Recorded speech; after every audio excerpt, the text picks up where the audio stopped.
विदुर जी कहते हैं कि बतलाते हैं कि भगवान से देवताओं ने कैसे अनुग्रह किया कि जीव का ताप दूर कैसे, कल्याण कैसे हो। तो देवता लोग कह रहे हैं भगवान से, आपके चरण कमलों की वंदना करते हैं। जो भी देव, हम आपके देव लोग, हम आपके चरणों कमलों की वंदना करते हैं।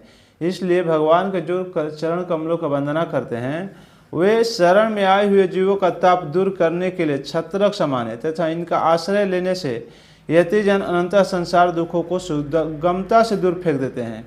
यानी जो भगवान का आश्रय ले लेगा वह क्या, संसार के दुखों से सुगमता से पार पा जाएगा।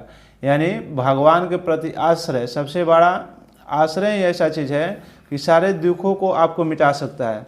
जगत कर्ता जगदीश्वर संसार में ताप यत्र से व्याकुल रहने के कारण जीव जरा भी शांति नहीं मिलती है। किसी को भी अपने कार्य से न तो शांति मिलती है, इसलिए भगवान हम आपके चरणों की ज्ञानमयी छाया का आश्रय लेते हैं। यानी देवता लोग कह रहे हैं कि हमको थोड़ा सा भी जीव को शांति नहीं मिलती है तो क्या करते हैं, हम भगवान का आश्रय लेते हैं। मुनिजन जो होते हैं एकांत स्थान में रहकर आप उनके मुख कमल का आश्रय लेते हैं।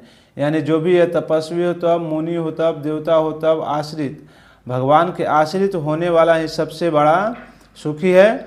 और पक्षियों के द्वारा जिनका अनुसंधान करते रहते हैं तथा जो संपूर्ण पाप नाशिनी नदियों में श्रेष्ठ श्री गंगा जी के उद्गम स्थान है, आपके उन परम पावन पदों का हम आश्रय लेते हैं। यानी गंगा का भी सेवन करने से, उनके स्नान करने से, हम उनके आश्रय लेने से मनुष्य का कल्याण हो जाता है।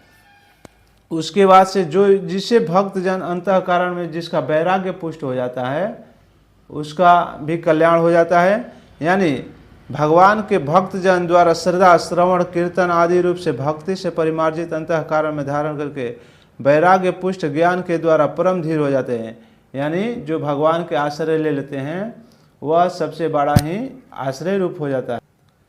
देवता लोग भगवान से कह रहे हैं, आप जो है अवतार लेते हैं तो आप संसार के लिए ही अवतार लेते हैं। यानी संसार की स्थिति संहार के लिए हैं। जो भी आप संसार की उत्पत्ति, स्थिति और संहार के लिए अवतार लेते हैं, अतः हम आपके उन चरण कमलों की शरण लेते हैं जो अपना स्मरण करने वाले भक्त जनों का अभय कर देते हैं। यानी जो भी उनका आश्रय लेकर पूजन करते हैं, श्रवण करते हैं, कीर्तन करते हैं, उनको भगवान परम पद प्राप्त करते हैं। और जिन पुरुषों का देह तथा गेह तथा उनसे संबंध रखने वाले अन्य तुक्ष पदार्थ, यानी छोटे छोटे से ममता, मोह और दृढ़ दुराग्रह और शरीर में आपके अंतर्मयी रूप रहने पर भी जो अत्यंत दूर है, उन्हीं के आपके चरण बिंदु को हम भाईते हैं। यानी जो भी भगवान हो तब, देवता हो तब, सारे लोग उन्हीं का वंदना करते हैं। और उन्हीं में जो विषय सुख में भटक जाता है, उनका सर्वदा बाहर ही भटकना रह जाता है और उनका कल्याण नहीं हो पाता है।